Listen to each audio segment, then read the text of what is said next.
Hi, this is to give just a few words about our trip to Cyprus. I was 7 when we went to live in Cyprus for 2 years. My father was at RAF Akrotiri, 59 to 61. It was a lovely life. This is Dad with his squadron and Dad with his communications team. We lived in Christian Anderson Street in Limassol for the first part, and this is the very bungalow that we lived in. I was amazed to see it still there. Most of the street has been demolished, but somehow our bungalow survives. We had booked our trip initially back in November. Just before we were going to go there, we were told that our original hotel wouldn't be available for us to stay at until the Sunday. So on the Saturday we went to the Atlantica Miramar Beach Hotel, which is a family-friendly hotel in Limassol. As you can see, the disadvantage of this hotel is that there is no car park, and as we'd arranged to rent a car for our holiday, we felt it wasn't the right place for us to stay. We didn't wish to risk the hire car being damaged with on-street parking, as you can see, in very crowded circumstances. The hotel itself was lovely, very nice, very clean, very well organised.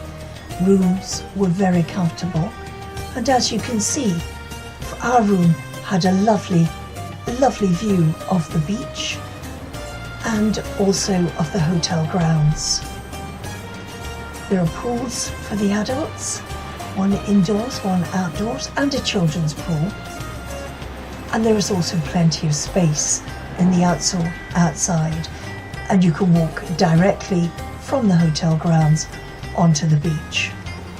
Limassol's Bay looks wonderful, as you can see, with the traditional breakwaters marking the edge of the shelf on the beach to mark where deep water is.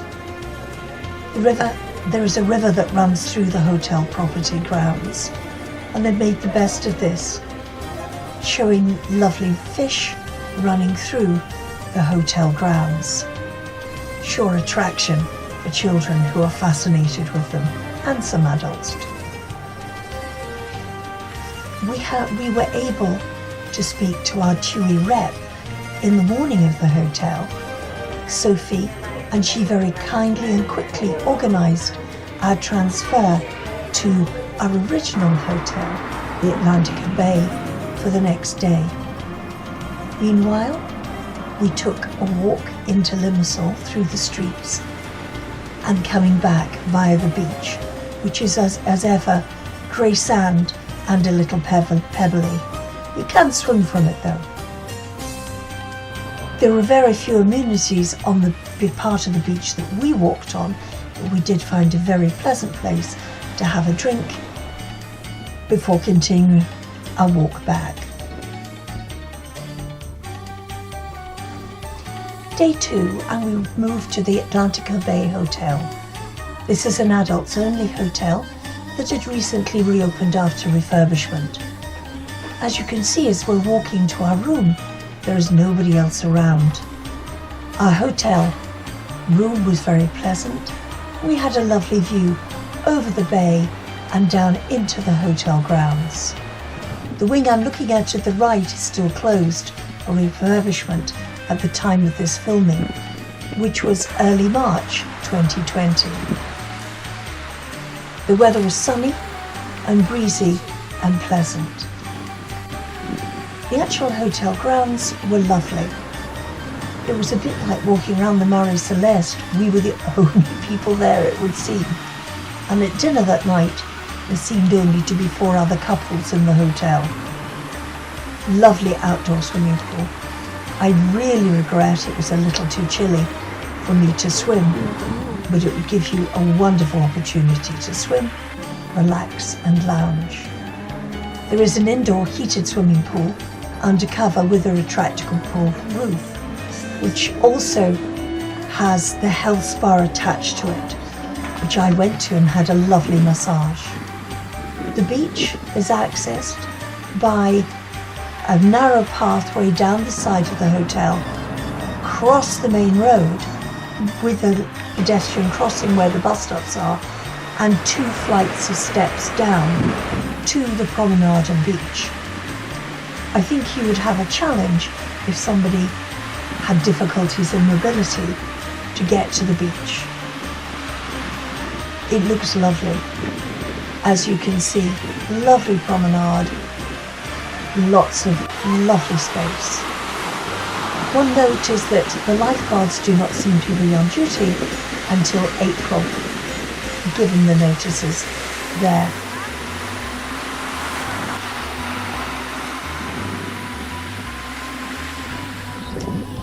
On our first afternoon, we decided to take the short journey from Limassol to Colossi Castle. Colossi Castle is one of the best preserved medieval castles in Cyprus, and I remember seeing it from the road between Limassol and Akrotiri as a child. To us it seemed immense at that time and stood lonely on the plain. As an adult, it looks slightly smaller. I was very excited to be able to go inside and get a feel of this castle, what it was used for over hundreds and hundreds of years, and the uses the castle was put to. The castle stands in the middle of a very fertile plain, and it was used both for defence and outlook and administration of the area. Covered over 60 villages in its heyday. The rooms and the stone fireplaces are well preserved, and it looks absolutely wonderful today.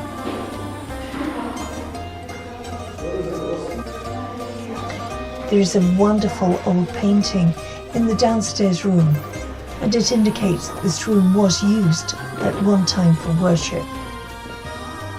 The battlements of the castle are incredible.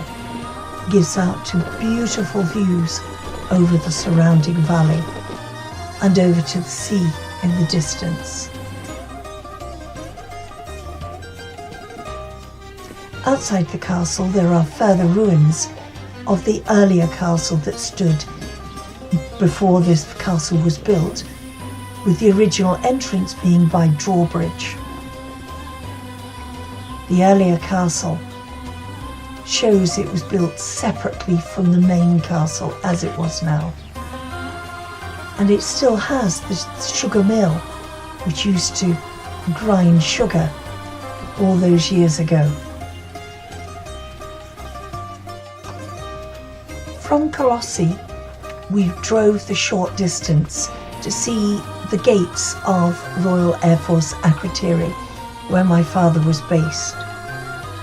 Between the castle and the base are the famous salt flats, which sadly today had no flamingos.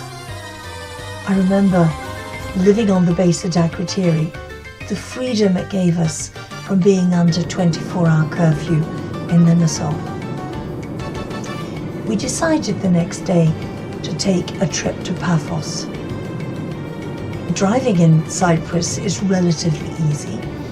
They have a motorway which connects the island, which has extensive views over the surrounding countryside and provides a good route, basically from Larnaca through Limassol and through to Paphos. This is the tunnel on the motorway. Driving on the left is relatively easy, however do beware on the signs on the motorway off. They're much tighter turnings than we expect in the UK, and they carry maximum and minimum speed limits. We first went to the tombs of the kings in Paphos, something I don't remember at all from the child. Perhaps we didn't go there. But it's an amazing, amazing place with several tombs that you can go into and look at. The stillness and the peace in these tombs is visible and palpable as you stand there. The views are beautiful. with the ever-present Mediterranean and the wonderful wild anemones that cover the island a little later in the spring. There are a number of tombs and a number of houses to look at, and it makes for a delightful walk. Some of the tombs are a bit dicey to get down to, and I watched from the top while my husband filmed this footage of several tombs linked in one area.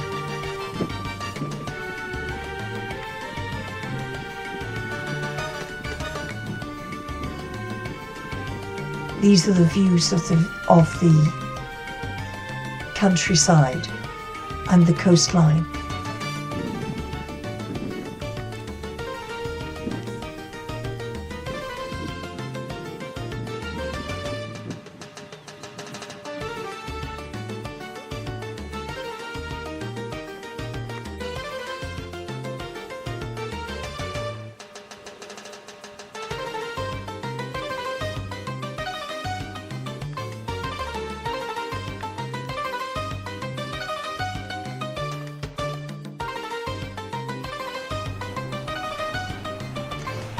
We went on to the Paphos Archaeological Park, which is truly amazing and absolutely huge.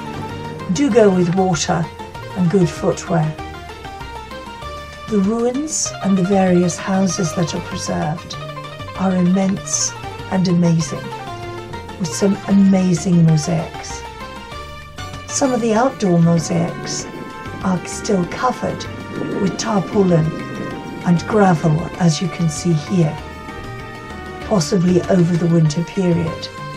I'm guessing many of them are revealed through the summer. There are areas where you can walk on the original pathways and mosaics, and this set of columns is particularly impressive. There is an indoor areas which show preserved mosaics, which are truly, truly amazing. The house of Theseus was truly immense, and as you can see, with beautiful, beautiful preserved mosaics within the ruins. As I say, the site is immense, and we were hampered by the fact there was no English version of the guidebook. And as we walked around, it was quite difficult not to get lost. We actually did get lost and really couldn't find our way out at one stage. But really, you don't need a guidebook to appreciate the scale and the quality and the preservation of these amazing ruins. I can remember going to Paphos as a child, but there's nothing like what is now. There was nothing like what you can see now. There is a whole building which covers a huge set of mosaics which are preserved, as you can see.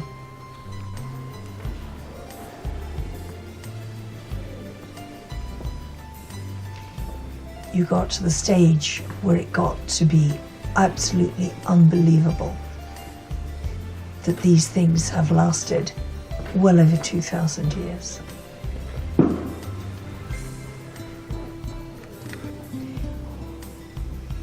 I think they've done a fantastic job in preserving the history of Cyprus. This is my favourite mosaic, with everyday items shown. It gives us a real connection to these people. And it makes looking for our floor coverings simple. There was a Roman bath preserved outside. You can almost feel you should be there and swimming.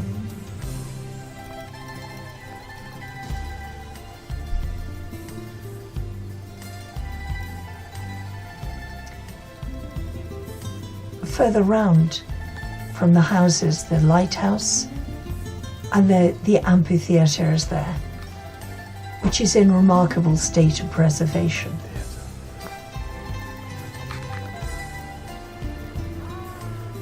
This is the arch in one of the houses. Going on the road again, this is the motorway through Limassol. And the next day, we decided to take a drive up the Troodos Mountains. I well remember doing this as a child.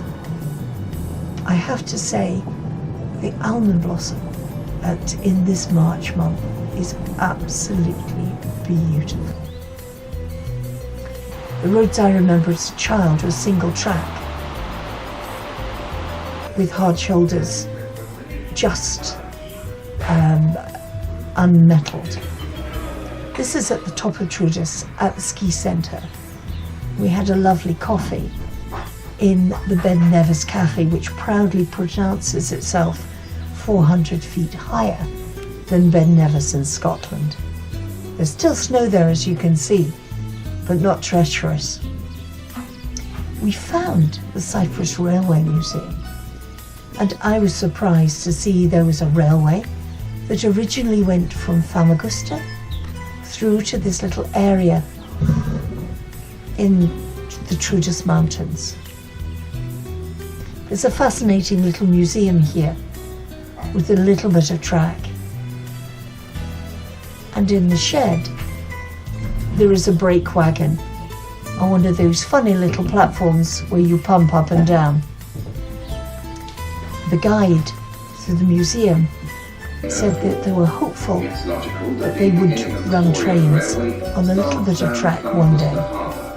This is the map showing where the original railway ran, and it ran from 1931 before it was finally closed, I think in the early 50s. If you like memorabilia, you'll love to come and see this museum. I was sad to see the previous visitors had been with them a couple of days previously, so they're not overly busy. I like that picture of the railway master inspecting the line. Some of the engines, one of whom is very similar to the one with our local museum here in Scotland, showing that railway travel is truly international. From the Railway Museum, we went on to find the most wonderful, wonderful monastery. The roads, as you see, are not bad, but what the road doesn't show you is the gradient that you're going up. For most of the journey I was travelling in second and third, occasionally first. The abbey, the monastery at Cyprus was just beautiful. It is famous for two things. They have the most amazing, amazing museum of icons and religious artifacts and works of art. And it's also where President Macarius was a monk before he came to power. It's definitely worth visiting, as it is the most stunning place to be. Be aware though that cameras are not allowed in the museum and you have to lodge them at the gate. Outside the museum, there is the most wonderful view of the Troodos Mountains. And our journey took us past that cross you can see in the distance as we travelled homeward. The next day we went to Curian. Now Curian I remember as a child. We went there on a very wet and rainy day. I don't remember some of the ruins. I don't remember this house, for example. but I do remember the theatre that stands adjacent to it. We have some very old film of my friend and I dancing in the rain on the base of the theatre.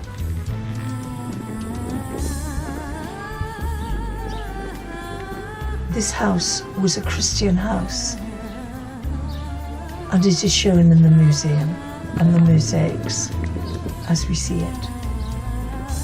The theatre, as you can see, is just beside it and has been restored somewhat as they use it now for performances. It's an outstanding example of a Roman theatre. I was glad to see it well visited, well preserved, and being enjoyed by so many people. There are a number of houses to see here and a most impressive basilica, which was an early church. I remember walking here with my parents and our friends, and my father explaining to us about the rise of Christianity in Cyprus and what we were looking at. That without benefit of guidebooks, he truly researched the island and its history before he took his children to see some of the sights. These are remains of Roman bathhouses. They must have had a huge complex because there were two sets of these baths. You see clearly the panels that would hold up the wall and of course the underfloor heating. The lime kiln was put in place to melt down some of the materials from the ruined bathhouses, because of course they had several earthquakes in this area which put a lot of the houses either into disrepair and disuse, or they were repurposed over the years. It's an immense sight and amazing. This swimming bath, I think, has been largely restored, and certainly I don't remember this feature as a child. This is the second set of baths, which gives some indication as to the size of the use that this site was put to. The House of the Gladiators has this lovely, lovely mosaic, and just down from here are public conveniences, places to refill your water bottle, which by this time of the walking tour is very welcome. This was an early earthquake house, and in the ruins they found several skeletons, a couple cuddling their child, a child looking as if she was cuddling the donkey in the stable. You can just imagine her cuddling her donkey while she was so frightened as the earthquake was happening. We're on the road again, this time again going to Paphos on the next day and going to see Aphrodite's Rock.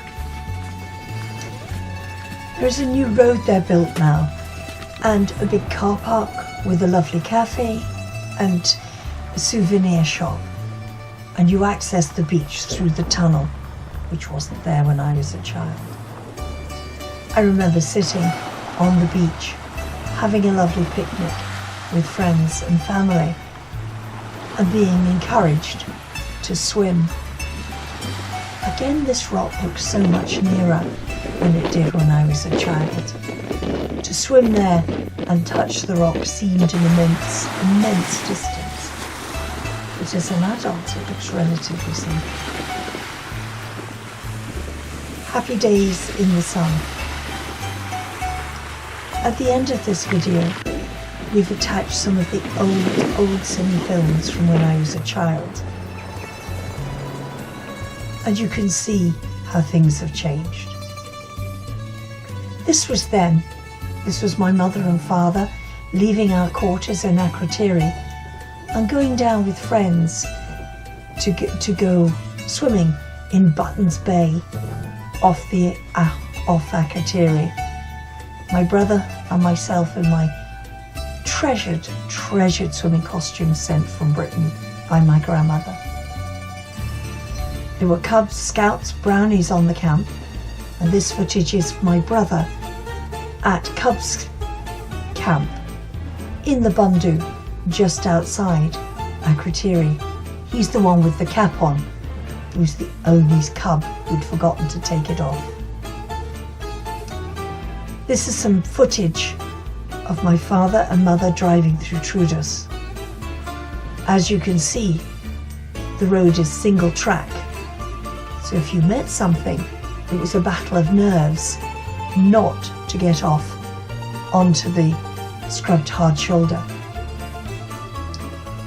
That was our brand new Morris Oxford, the first car on the island with wings at the back. Things were much simpler then. It was almost biblical, the way people lived and worked. It's my mother and I coming down from a cafe.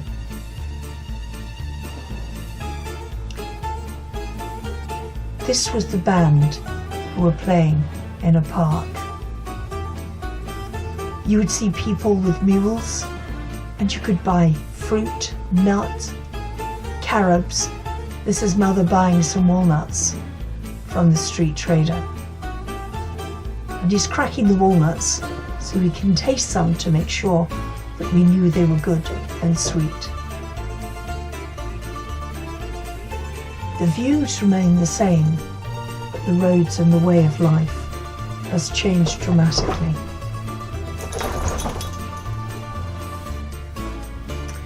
More horses, more donkeys, more local people. This is when we went to a summer camp on Troodos. They cleared a space and we had our own tent that we lived in. Mum and Dad had a big bell tent. John and I had a smaller version, which we thought was brilliant. This is a typical street scene of a village. I've no idea where it is. But as you can see, amazingly, after the Ayoka troubles, everybody was mixing and were very friendly. There was extensive mine works in Troodos when I was a child, and they'd been mining there since 4000 BC, started well before the Roman era. By the time the 50s were there, it was a large-scale mining operation. Today, as we traveled through Troodos, you could see some of the landscape where the mines had been, but they're largely overgrown.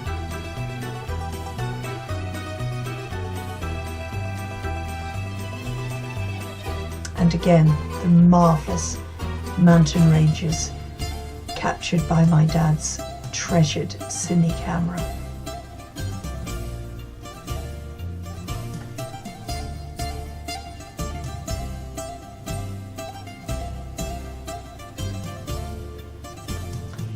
On the road again,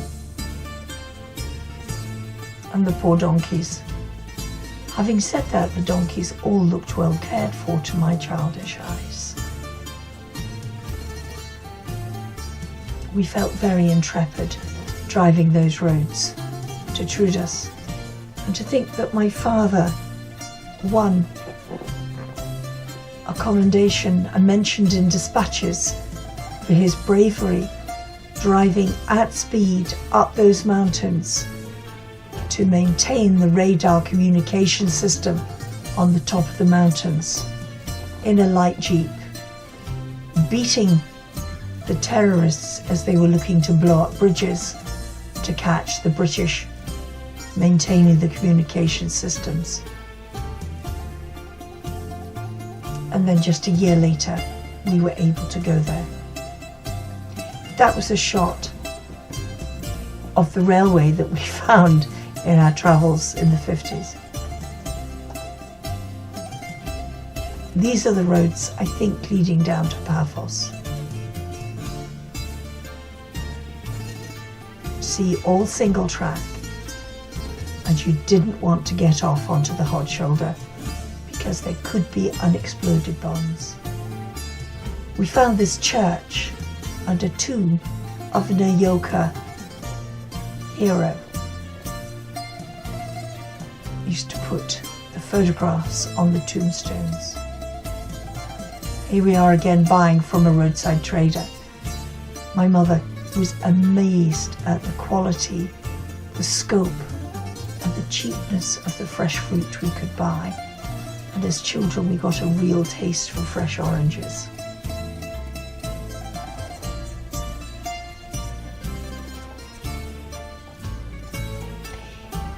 For some reason, we got invited to a Turkish Cypriot wedding, and this was in the hills above Paphos.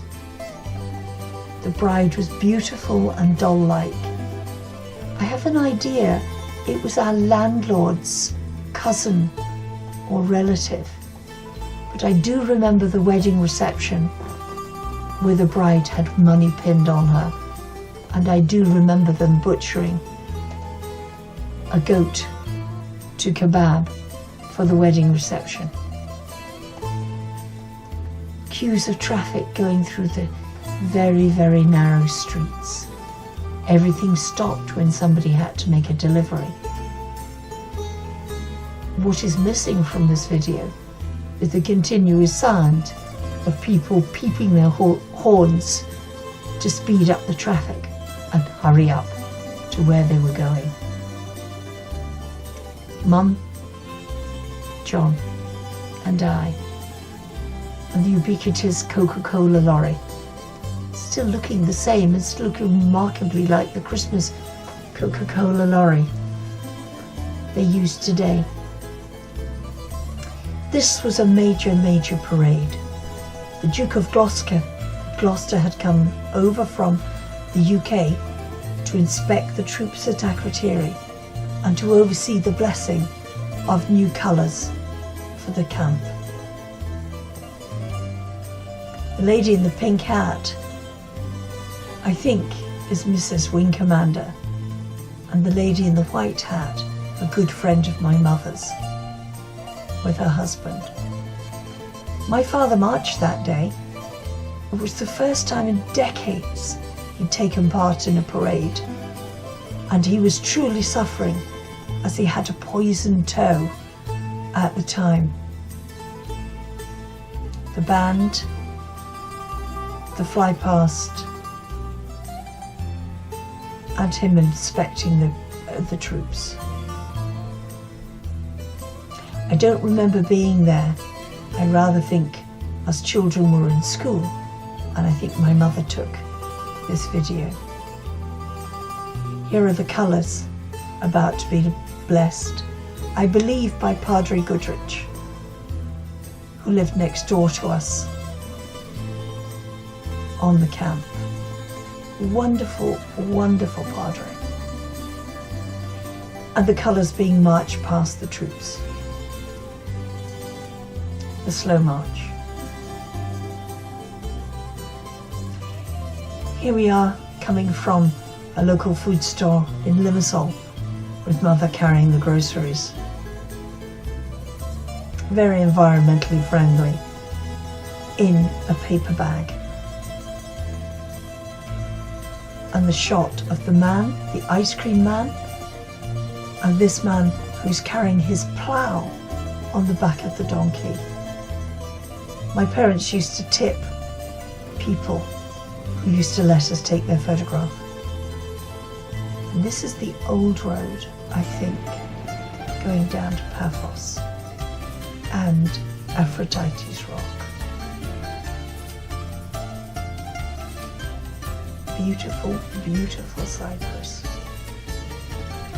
Gives an idea of the roads as they were then. I think this clip must be from Trudus. Oh no, it's the old road to Aphrodite's Rock, as you can see there. This is a clip from the camp. And as the camera pans round, it comes round to the church where I was a member of the choir, and the primary school. Health and safety will have a fit. Somebody's reversing, my mother's reversing the car, and there is us coming out of school, myself and my friend running out. Now this is footage of our dear friends Robbie and Jenny with their daughter, with whom I am friends to this day. She's in the yellow, I'm in the green, jumping up and down, trying to catch the camera. And you'll recognize this as chorus from the earlier video that we took just a few weeks ago. It was a cold day there and raining, and this is the Basilica.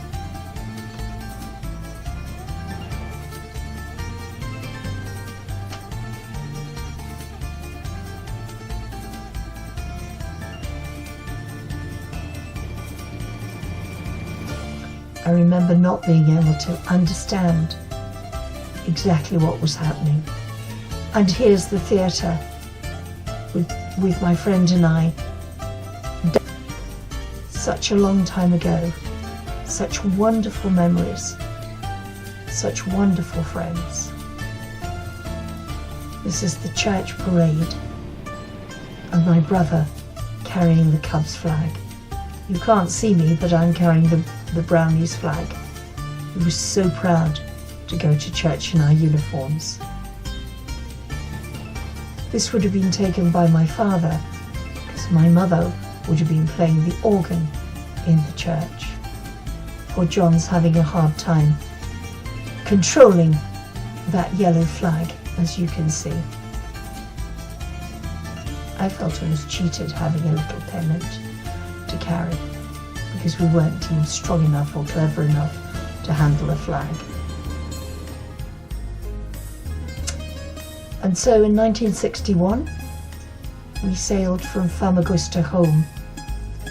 The journey from Cyprus, like the journey to Cyprus, took us around 12 to 14 days on the HMS Devonshire, a troop ship.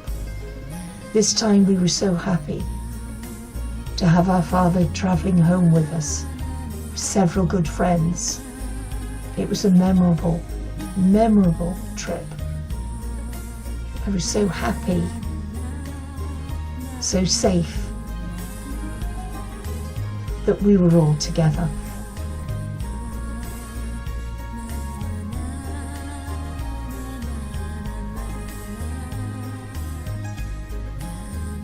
There was a tanker wrecked and on its side as we were going out on the tender to HMS Devonshire. John and his Mac, showing that it was autumn when we returned.